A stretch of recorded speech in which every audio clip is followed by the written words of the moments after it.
Cerea a tutti.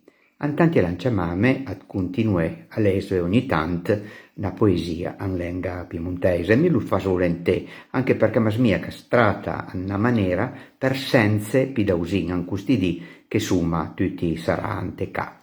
La poesia che il lesu è intitolata Al vent e la nivula.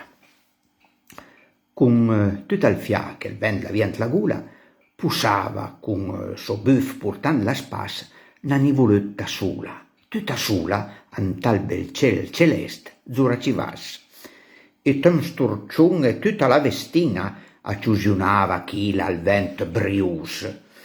Appesa un po' n'entrop sta bambasina che quai sartoira alla cusite ados. C'è scout, chi lei rispon con sua vusina. Per mezzo strop vestia, al ven la cissa, la nivoletta asgava la mantlina. La via in tal ciò cul vent, n'idea balossa, restant al ciel, ma pina macia bleu, neanche più il tempo, al pudeie di n'adieu. Ciao, buon dì.